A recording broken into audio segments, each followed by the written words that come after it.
स्मरणार्थ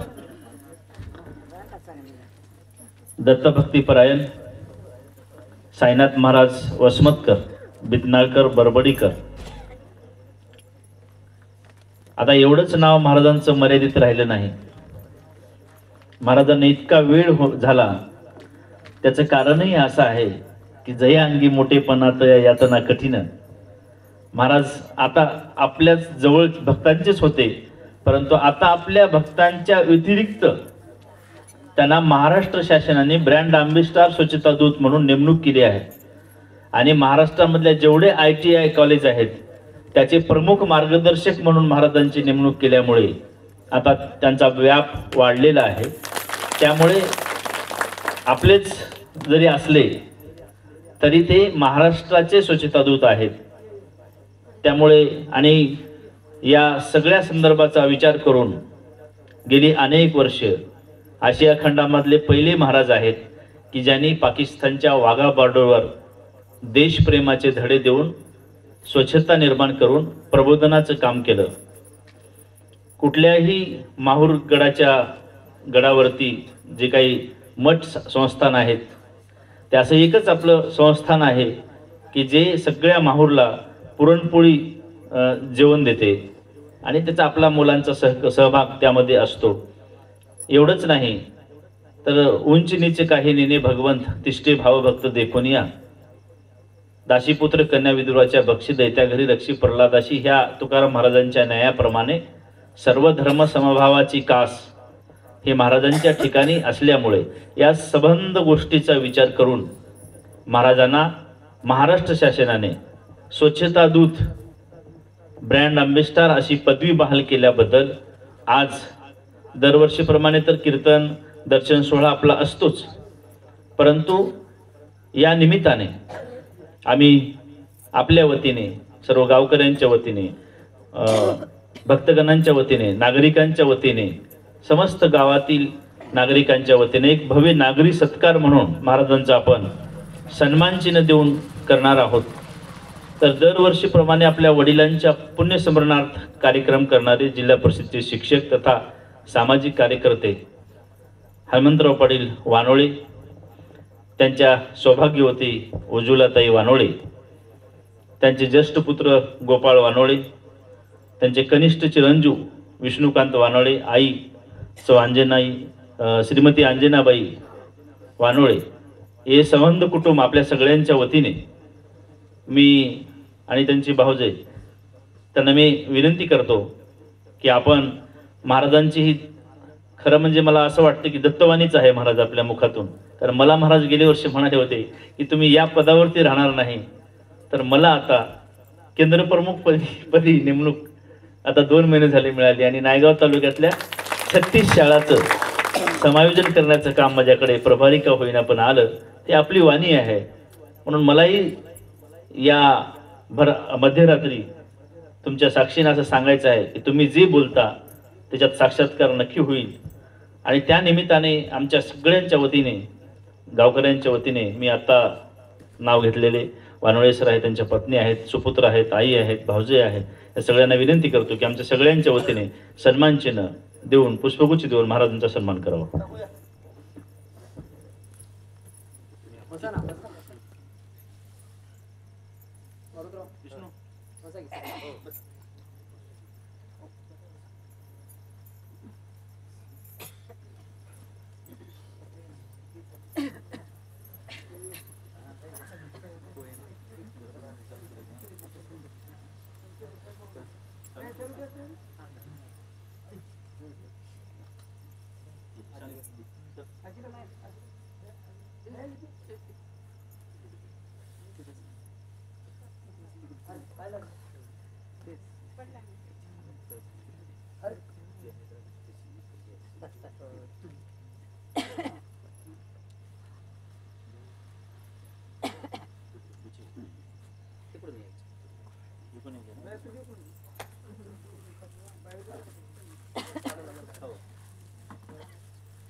प्रचंड टाळ्यांच्या स्वागतामध्ये महाराजांचं स्वागत. स्वच्छता दूतचं सन्मान चिन्ह आपल्या गावकऱ्यांच्या वतीने आणि वानवळवार परिवारांच्या वतीने आपण महाराजांना प्रदान करत आहोत. टाळ्या वाजत राहिल्या पाहिजेत. याही पुढे काम करण्याची संधी पुष्पगुच्छ देऊन सन्मान करतील चिरंजीव आणि सर्व परिवार.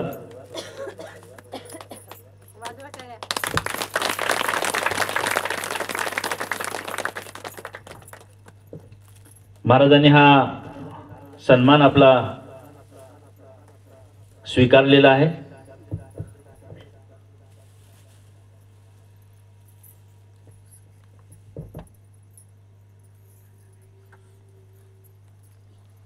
मी महाराजांना विनंती करतो की आपण आपल्या सुमधुर वाणीतून दत्तवाणीतून आपण या ठिकाणी प्रबोधन करावं.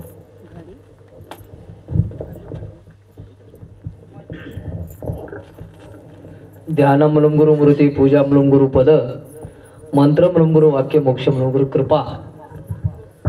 तर भक्तो 2006 पासून सर्वात जास्त उशीर होण्याचं काम आज झालं. मला पहिल्या प्रथम खूप वाईट वाटलंय माझ्या मनाला आणि मी असं ठरवलं होतं सुंदर अशा प्रकारचं परत ज्ञानाचं निरूपण आपल्या भक्तांच्या पुढे व्हावं हे फार मोठी इच्छा माझ्या मनामध्ये होती. आज आनंदलीन एकनाथरावजी पाटील यांच्या पुण्यस्मरण सोहळ्याच्या निमित्तानं आज आपण सर्वजण या ठिकाणी जमलेलो आहोत आणि सरांच्या अंतःकरणामध्ये सन्मान सोहळा महाराजांचा झाला पाहिजे. महाराज राज्याचे ब्रँड अँबॅसेडर झालेत अशी तळमळ महाराज सरांच्या अंतःकरणामध्ये होते, संबंध परिवारांच्या होते. त्यांनी अनेक चव्हाण साहेब आले होते, महाराष्ट्र राज्याचे माजी मुख्यमंत्री, त्यांच्या हस्ते हा कार्यक्रम होता. मात्र माझ्याकडे वेळ नसल्यामुळं हा कार्यक्रम थोडासा पुढे गेला. अनेक नेते मंडळी या ठिकाणी येणार होती, माझी डेट मिळाली नाही. पहा विशेष कमाल. त्यानंतर बालाजी पाटील खदगावकर यांचंही नियोजन होतं, काही साहित्यिक मंडळी होती. मी सल्ला दिला गुरुला, गुरु असे अनेक तुमचा प्रयत्न जोरात चालू आहे, मात्र माझ्याकडं वेळ मिळाला आहे. मला असं वाटायलंय तुम्ही दोघंच नवरा बायको, तुमची आई, तुमचे लेकरं, एवढा परिवाराने सर्व भक्त मंडळीच्या समक्ष जर मला हे जर सन्मान जर माझा झाला तर खूप मोठी आनंदाची गोष्ट होईल. यासाठी मला बाकी कोणी माणसं नको, कारण जोड लागणं हा आहे सगळ्यात मोठा, जोड लागणं कठीण आहे. मग आज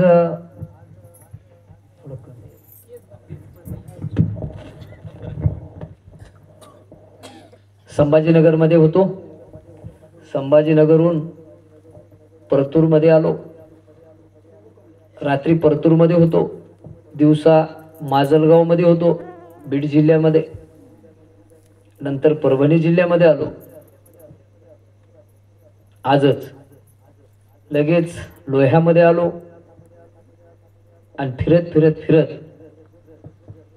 तुम्ही सांभाळून घेऊ शकता म्हणून हे काम जमलं. असं जर दुसरं गाव राहिलं असतं तर मला मानसिक समाधान मला मिळालं नाही. आणि तुमच्या सर्वांच्या प्रेमापोटी तुम्ही जे मला सहकार्य केलात त्यामुळं आज मी महाराष्ट्राच्या ब्रँड अँबॅसेडरमध्ये माझी नेमणूक झाली. फार मोठी ही गोष्ट आहे आपल्या भक्तासाठी. बरं झालं तर झालं, एवढं काम बस झालं होतं. औद्योगिक प्रशिक्षण संस्था जे ITI आहेत हे संभाजीनगरमध्ये आहे. सहज कार्यक्रमाच्या निमित्तानं गेल्यानं एका मंत्र्याची सहज भेट झाली, मंगल प्रभातजी लोढास यांनी माझं काम पाहून मला त्यांनी महाराष्ट्रातल्या सगळ्या ITIचा मुख्य मार्गदर्शक पदी माझी नेमणूक केली.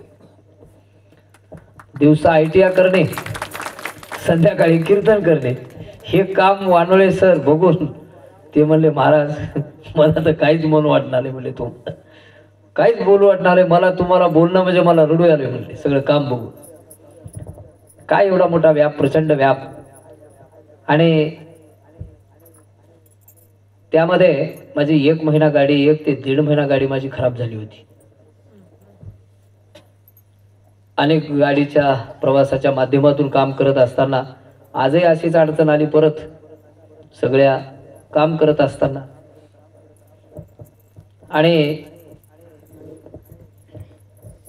हे सर्व काम आध्यात्मिक आणि राष्ट्रीय काम, हे दोन्ही काम एकत्रित करून संध्याकाळी कुठं ना कुठं आपलं कीर्तन नाहीतर पोथी चालू आहे, दिवसा राष्ट्रीय काम चालू आहे. आणि या दोन्ही कामाला एका ठिकाणी करून एक राष्ट्र उभारणीसाठी सगळ्यात मोठं पाऊल तुमच्या प्रेमामुळे मी उचलत आहे. आणि एवढी परिश्रम, एवढं मेहनत करून तुम्हाला वाटेल महाराज याला मानधन या पदाला होतं, पण मानधन मी घेतलं नाही 1 रुपया. देश सेवेसाठी मी 1 रुपया या ठिकाणी घेतलेलं नाही. पोलीस संरक्षण होतं ते सुद्धा मी घेतलेलं नाही. त्या दोन्हीचा त्याग करण्यामध्ये फार मोठं मन लागते. आणि एवढं मोठं मन करून त्या सगळ्या गोष्टीचा मी त्याग केला. आणि हे काम हळूहळू जसं जमल त्या पद्धतीनं आपलं करण्याचा माझा मानस चालू आहे. दशसूत्री कार्यक्रमाच्या माध्यमातून पहिलं स्वच्छता अभियान, शिक्षण, वृक्षारोपण, महिला सबलीकरण, व्यसनमुक्ती, पाणी अडवा पाणी जिरवा, अंधश्रद्धा बुवाबाजी, अन्नदान, आध्यात्मिक कीर्तन, रक्तदान शिबिर, असे अनेक दशसूत्री कार्यक्रमाच्या माध्यमातून हे काम माझं चालू आहे. आणि ही जी सेवा चालू आहे आणि ही सेवा करत असताना आता महाराष्ट्राची जिम्मेदारी घ्यावं असं काही माझ्या मनात इच्छा नव्हती. सहज मी झाडू घेतला हातात आणि झाडत असताना योगायोग तसा आला, ती जिम्मेदारी मला मिळाली. आणि जिम्मेदारी मिळाल्यानंतर त्या जिम्मेदारीचं कोणत्याही कामाची जिम्मेदारी, आता मी येईपर्यंत जिम्मेदारी आपल्या भजनी मंडळावर होती. काय अध्यक्षाचा गळा होता, मी उतरताना भाऊक झाला होता आवाज. त्याच्यामध्ये आले हो आले गुरुराज, फार जोरामध्ये आवाज होता ना भजनाचा. तुमच्या पैलवान होते, पेटी मास्तर होते आमचे, तबलजी, टेलर कधी आले तुम्ही. आणि हे सर्व जिम्मेदारी होय. आणि सर्व तुम्ही इथं थांबणं शिष्य म्हणून, एक गुरुचं प्रेम म्हणून, हे तुमची जिम्मेदारी होय. आणि कोण्याही टाईमला मी येणं ही माझी जिम्मेदारी होय. कोण्याही टाईमला मी शब्द दिला होता, मग 12 वाजो, 1 वाजो, 2 वाजो, 3 वाजो. आणि आज आता जाऊन मला परत त्या ठिकाणी बसणं आहे 6 वाजता. हे एक विशेष आहे. आणि घरी गेलं नाही अजून, नांदेडमध्ये गेलं नाही, बरेच दिवस झालं. तर आज तिथल्या सगळ्या पोथी पुराणं गुंडाळून एका बॅगमध्ये, पेटीमध्ये टाकून आता अजून जायचं आहे परत नांदेडमध्ये. आणि सगळे पोथी पुराण घेऊन गाडीमध्ये टाकून परत माहूरला रवाना व्हायचं आहे.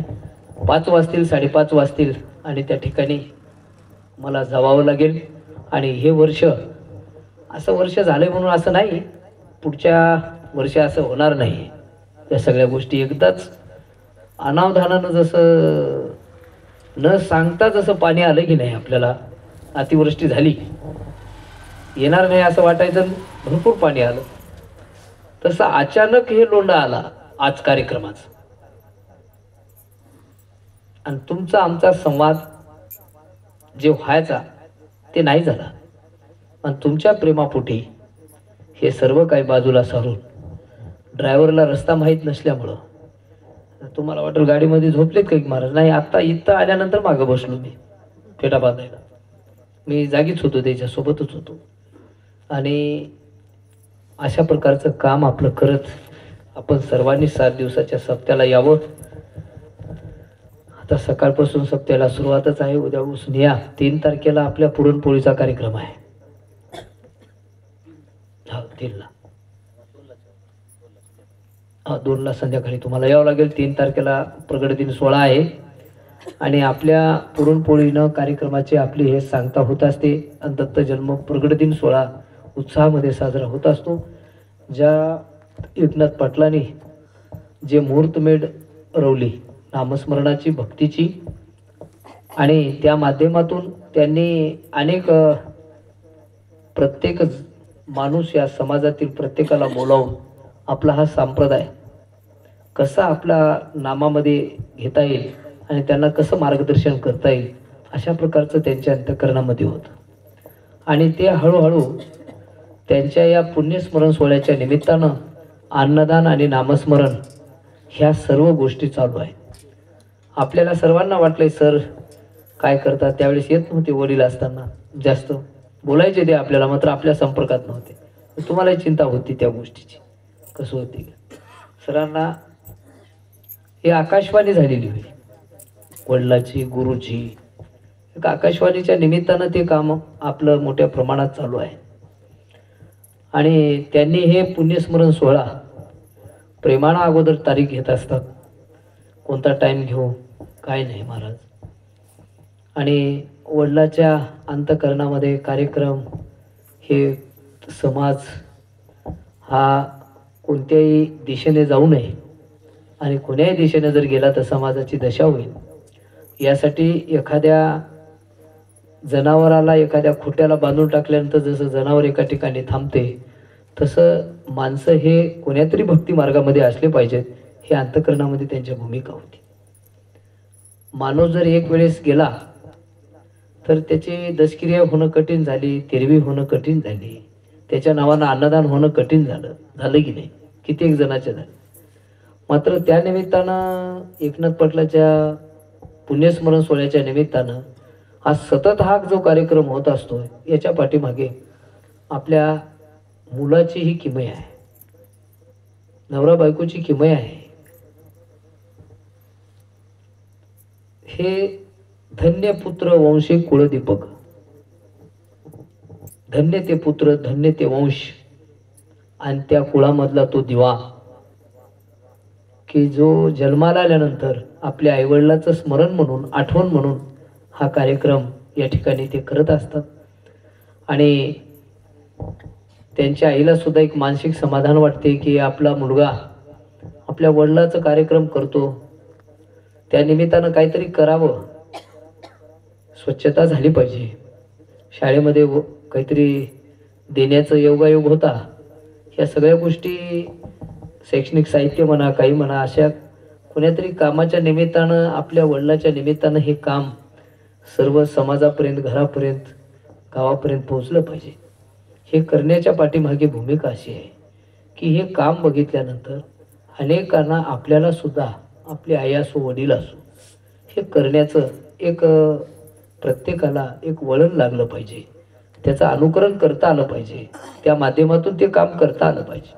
सर्वांमध्ये श्रेष्ठ गुरुकृपा होण्यासाठी संताची संगत पाहिजे. एकनाथ पाटलांनी आपल्या आयुष्यामध्ये संत समागमामध्ये राहिले, त्यांनी संताचा समागम कधी सोडलेला नाही. कोणत्याही महाराजाच्या सानिध्यामध्ये ते राहत शेवटी मोठ्या महाराजाच्या सानिध्यामध्ये त्यांचं आयुष्य गेलं. मात्र संत समागमामध्ये राहण्याचा त्यांना एक आनंद वाटत होता, मनामध्ये एक उल्हास होता. संत समागमामध्ये आपल्या येरजारा चुकतात, ज्ञानाचा बोध होत नाही. यासाठी संताची संगत ही आयुष्यामध्ये आपल्याला सुखाची प्राप्ती करून देण्याचं काम ते करते. म्हणून एकनाथ पाटलांनी हे काम अंतःकरणातून संताच्या समागमामध्ये ते राहत होते. सद्गुरूचा बोध हा संत समागमाशिवाय मिळत नाही. त्यासाठी शास्त्राचं वाचन पाहिजे, म्हणून ते शास्त्राचं वाचनही करायचे. पूर्वीपासून त्यांना आवड होती, भजन किती पाठ होते. वय झालं तरी त्यांचा आवाज फार मोठा सुंदर होता, कारण त्यांना अख्ख्या आयुष्यामध्ये त्यांना कुठल्याच प्रकारचं व्यसन नव्हतं. सगळा कार्यक्रम झाल्यानंतर 1:30-2 का वाजेनात त्या टाईममध्ये ते मोठ्या प्रेमानं मुरमुरे म्हणा काही म्हणा आपल्याला खाऊ घालायचे सर्वांना. सगळे माणसं घरी आल्याशिवाय त्यांचं समाधान होत नव्हतं. हे काम त्यांच्या माध्यमातून मायनं त्यांना सहकार्य केले. नाही तर बऱ्याच जणांचे मालक देवदेव केले तर मालकीन विरोध करते, मालकीन देवदेव केले मालक विरोध करते.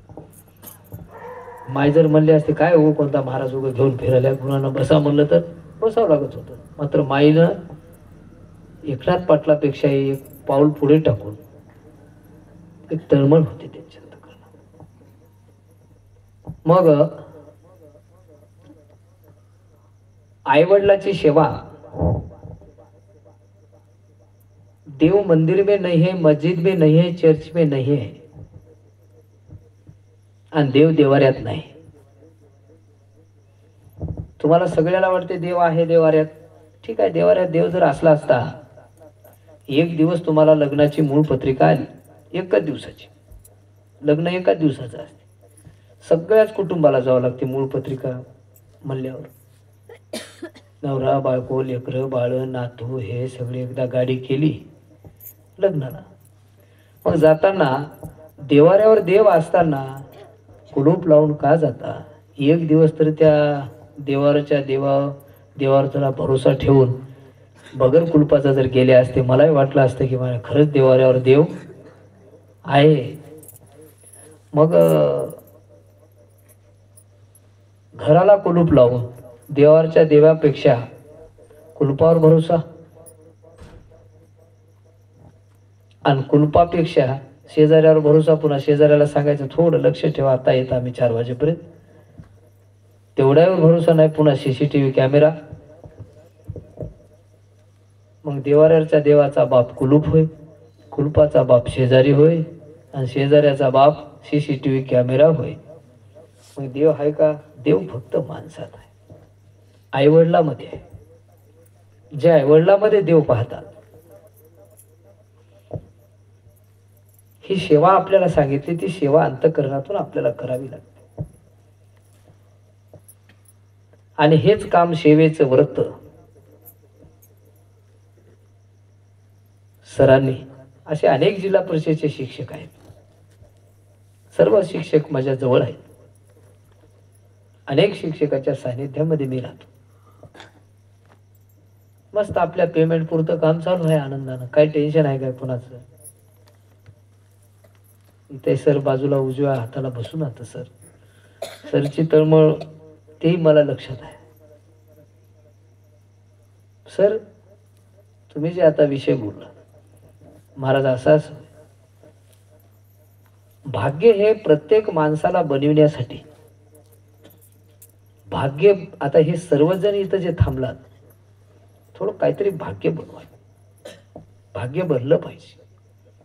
भाग्य बनण्यासाठी कर्तव्य, आपलं काम, आपलं कर्तव्य काम कर्म कष्ट परिश्रम ज्या माणसाकडे हात त्याचं भाग्य ऑटोमॅटिक बनत असतं. सतत कष्ट करणाऱ्या माणसाला, सतत कष्ट करत जो त्या रस्त्यानं चालतो त्याचं भाग्य अशा समोरच्या असं उभं टाकून आहे. भाग्य म्हणते मी तयार आहे, फक्त तुम्ही काम करा. ज्याचं काम थांबलं त्याचं भाग्य थांबते. भाग्य कशावर आधारित आहे? आपल्या कर्मावर, आपल्या कष्टावर, आपल्या मेहनतीवर आहे. आणि मेहनत करत असताना ती इमानदारी, ती न्यायनीती, या सगळ्या गोष्टीची नितांत गरज आहे. त्याच्यामुळे आपलं भाग्य बनत असते. म्हणून आज तुम्ही जे काम करता गुरु, हे कामच भाग्य बनवण्याचं काम आहे. हे कुठं सर्वच शिक्षकांना कळणारी गोष्ट नाही.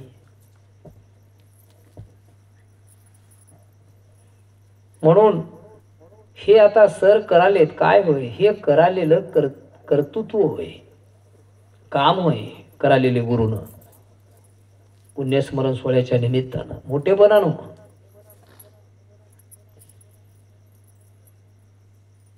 अशा या चांगल्या कर्मानं संचय होते. चांगल्या कर्मानं काय होते? संचय होते. चांगले क्रियामान असलं तर संचय होते आणि संचयातून प्रारब्ध बनते. हे चांगलं प्रारब्ध बनण्याचं काम आहे. प्रारब्ध हे कुठून आणून नसते.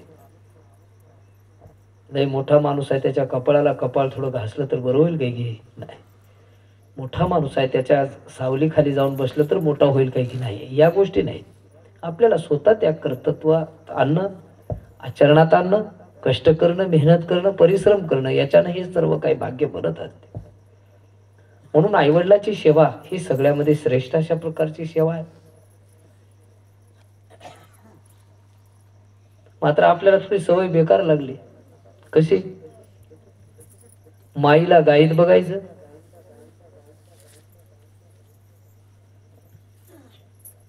आणि बापाला कावळ्यात बघायचं, आणि देवाला दगडात बघायचं. ह्या 3 गोष्टी तुम्हाला जरा कधी मनाला वाटलेत की नाही? खटकल्यासारखं नाही. बघायचंच राहायचं. पण त्याच्यामुळं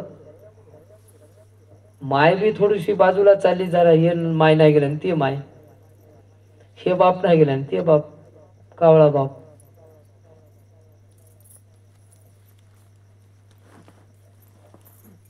मग अनेक आपण कष्ट कर्जेतून मेहनत हे चुकीच्या गोष्टीचं श्रम करेपर्यंत आपल्या आपल्या आईवडिलाची सेवा करणं, त्यांना समाधान खाऊ घालणं, त्यांना प्रेमानं 2 गोष्टी बोलणं, ह्या सर्व गोष्टी जर आपल्याकडे असतील तर आपल्याला कोण्या गोष्टीची कमतरता पडणार नाही.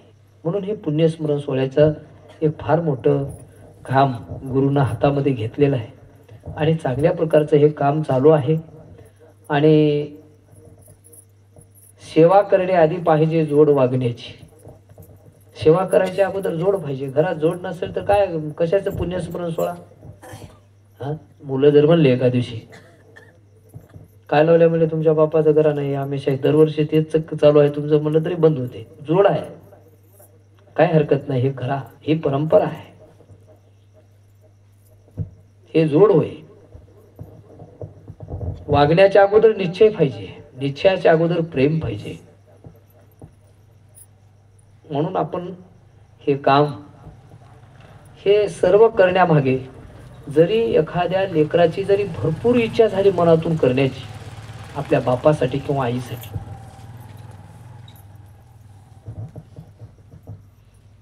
तर त्याही वडिलाचं किंवा आईचं भाग्य लागेल ना हे करून घेण्यासाठी. कुठं कुठं त्यांचंही भाग्य कमी आहे. ते सगळी तयारी झाली तरी ते जोड जमत नाही. मात्र एकनाथ पाटील खरंच पुण्यवान माणूस होय, भाग्यवान माणूस होय, ज्या निमित्तानं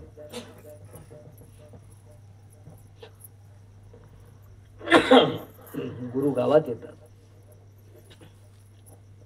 अन्नदान होते, एकमेक सर्व आपण एका ठिकाणी बसतो. म्हणून भाग्यवान जीवासाठीच ह्या सर्व गोष्टी घडत असतात. हे पूर्वीचं सुकृत होय या सगळ्या गोष्टी घडण्यासाठी. म्हणून सरांना त्यांची सुवेद्य पत्नी उज्ज्वला माय, सरांची आई अंजना माय, त्यांच्या संबंध परिवारांना माझ्याकडून शुभेच्छा, खूप खूप आशीर्वाद. आणि अशाच प्रकारचं कार्य आपल्या हातून घडत राहो. आणि आज असं झालं म्हणून असं नाही, पुढे कार्यक्रम होणारच आपल्या कीर्तनाचा, काही अडचण नाही बघतो. आणि आपल्याला सर्व जे राज्याचं जे काही मिळालं हे काम चालू आहे. आणि हे काम करत करत आपले काम, भक्तांची भेटीगाठी हे सर्व काही चालू आहे. मात्र आता थोडंसं सांभाळून घेत राहा, कारण वेळ फार कमी आहे. महाराष्ट्र काय अजून झालेला नाही, खूप मोठा महाराष्ट्र आहे. आणि हे सर्व महाराष्ट्राचं काम करत असताना असं थोडं बहुत आपल्या भेटीगाठी, तुम्ही येणे किंवा मी येणे, असं कामात काम हे आपल्याला करावं लागणार आहे. पूर्वीच्या सारखं उगाच समाधान अशी काही आता वेळ ती नाही. आणि आता भरपूर मोठा व्याप असल्यामुळं तुम्ही जुने गावं मला सांभाळून घेत राहा. आणि तुम्ही सांभाळल्याशिवाय मलाही समाधान झोप लागणार. तुम्ही सांभाळतो म्हणलं तरच काम हे पुढे जाऊ शकते, आणि तुम्ही नाही सांभाळले तर मी पुढे जाऊ शकत नाही. सर्वजण म्हणले की नाही मला दिवा बंद केलं, आरती बंद केलं, बेल बंद झालं, गण बंद झाला, अमुक बंद झालं, टमुक बंद झालं, काही खरं नव्हतं तुमचं, असं तसं म्हणलं. तुमच्या महाराजाचंही खरं नाही, तुमचंही खरं नाही. मग तर ज्यानं सगळं बंद केला तो महाराष्ट्र राज्याचा ब्रँड झाला की नाही? झाला ना? तिथं पारख झाली की नाही आपली? कशी पारख केली असेल करणाऱ्यानं? म्हणून या गोष्टीची काही आवश्यकता नाही. ह्या सगळ्यामध्ये तुमचं काय कर्तृत्व चालू आहे, तुम्ही काय सेवा करता राज्याची, देशाची. आंध्र प्रदेशमध्ये कार्यक्रम झाला, तेलंगणामध्ये झाला, कर्नाटकमध्ये झाला, पंजाबमध्ये झाला, उत्तर प्रदेशमध्ये झाला, मध्य प्रदेशमध्ये झाला. अशा अनेक राज्यामध्ये कार्यक्रम करत असताना यावर्षी आपल्याला गुजरातमध्ये करायचा आहे कार्यक्रम 7 दिवसाचा. कुठं करायचा आहे? गुजरात. गुजरातमध्ये कसं काय महाराज? तर गुजरातमध्ये राजा दलालदन ही गुजरातची होती. मादांत राजा होता. त्यांना 4 मुलं होते. सर्वात मोठ्या मुलाचं नाव दलालदन राजा होता. दुसरा मुचकुंद होता. तिसरा वीर प्रताप आणि तेज प्रताप, असे काहीतरी असे 4 मुलं. त्याच्यातला मोठा मुलगा दलालदन राजा होता. त्यांना बापानं राज्यकारभार सोपवून, तर लहानपणापासून राजा दलालदनाला 4 वेद, 6 शास्त्र, 18 पुराण ह्या सर्व शास्त्राचा अभ्यास होता. आणि अभ्यास करत करत करत करत करत करत त्यांनी त्यांचं मनच लागणार राज्यपदामध्ये, ऐश्वर्य सुखामध्ये मनच लागणार. आणि समाधान एक होईना. 6 शास्त्रात, 4 वेदात, 18 पुराणात काहीतरी करावं. म्हणून त्यांनी काय केलं की त्यांच्या मनाला शांती न मिळाल्यामुळं त्यांनी आपलं ठिकाण सोडलं, राज्यपद. आता राज्यपद म्हणजे त्याच्यातलं मन कमी दिसू लागलं. बायकोनं ओळखून घेतलं पत्नीनं, तुमचं काम जरा मन दिसणार याच्यात, राजवैभवामध्ये आणि एवढ्या संपत्तीमध्ये. त्यांना एक प्रेम वाटू लागलं. मन एवढ्या शास्त्र वाचून न समाधान झाल्यामुळं त्यांना असं वाटू लागलं की ईश्वर अजून कुठंतरी आहे, याचा शोध लागल्याशिवाय आपण समाधान नाही. म्हणून ते विंध्याचल पर्वतावर सर्व राज्यकारभार सोडून विंध्याचल पर्वतावर गेले. विंध्याचल पर्वता माघारी राजा दलालदन तपश्चर्या करी, मोक्षदाता भेटावया अंतरी इच्छा करीत अशी. इच्छा कोणती होती? फक्त मोक्षदाता भेटाव. देवल्य ऋषीमुळे माहूरला गेलो होतो आपण, आणि राजा दलालदनामुळे आपल्याला गुजरातला जायचं आहे. आणि दत्त महाराज मुद्दाम होऊन त्या राजा दलालदनाच्या भेटीला गेले. आणि 4-5 भक्त भेटल्यानंतर म्हणले, एका भक्ताची भेट घालून देतो म्हणले. लय भक्त भारी आहे म्हणले आपला. माणसं म्हणजे भक्ताची जेव्हा गुरुतारीफ करायला म्हणजे भक्त कसा असेल, एकदा भेटाव. म्हणून महाराज एक 2-3 भक्तासह गुजरातमध्ये आले. त्यांनी ते सर्व काम बघितलं. भक्ताला दाखवले, हे राजा दलालदन. आणि हे जे ज्ञानप्रकाश बालक्रीडा आहे 14 अध्याय, याच्या अगोदर पुन्हा 114 128 अध्यायाच्या ग्रंथाचा बोध त्या ठिकाणी झाला. आणि त्या विंध्याचल पर्वतावर आपण एखादं नामस्मरण 7 दिवसाचा सोहळा आपल्याला लावायचा आहे. आपण सर्वांनी सज्ज व्हा. गुढीपाडव्याला आणि रेल्वे आहे आणि विमान सेवा सुद्धा आहे. तर विमानानं नका, कारण विमानानं तिकीट 5,000 जाणे आणि 5,000 येणे, एका माणसाला 10,000 आहे. अहमदाबादला जाते 1.5 तास, पावणे 2 तास वरीच लँड होते. मग अहमदाबादला, तिथून पुन्हा गाडी म्हणा, कोणती म्हणा, त्या हिशोबानं आपल्याला पुढे आपल्या त्या ठिकाणी गिरनार या ठिकाणी जाता येते.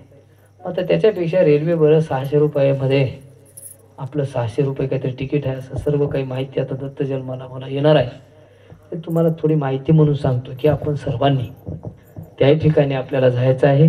आपण सज्ज व्हावं आणि राजा दलालधनाचं जे ठिकाण आहे आणि सगळ्यात विश्वासू शिष्य राजा दलालधनच त्या गुजरातमधून निर्माण झाला आणि सगळ्यात जवळचा भक्त दत्त महाराजाचा कोणता असेल तर तो राजा दलालधन. तर लई नाव ऐकून हा पण बघायला काय अडचण आहे, एकदा जाऊन येऊ आपण सर्वजण सर्वांनी.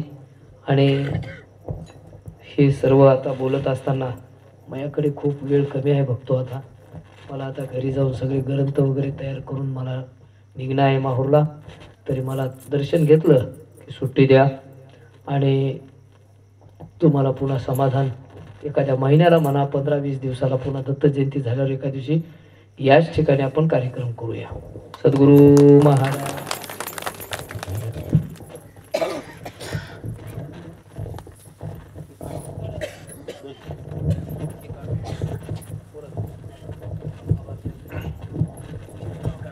आज आनंदवासी एकनाथ शिवराम पाटील वानवळे यांच्या 7व्या पुण्यस्मरणार्थ दत्तभक्तीपरायण महाराष्ट्राचे ब्रँड अँबॅसेडर स्वच्छता दूत साईनाथ महाराज वसमतकर यांच्या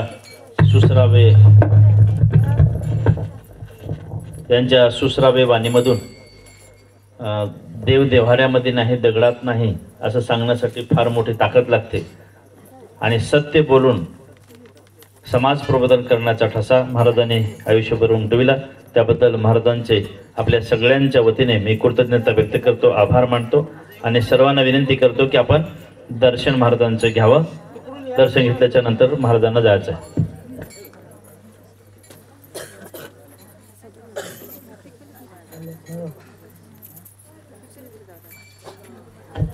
हॅलो, दर्शन घेताना थोडं गर्दी करू नका, सर्वांनीच दर्शन घ्यावं.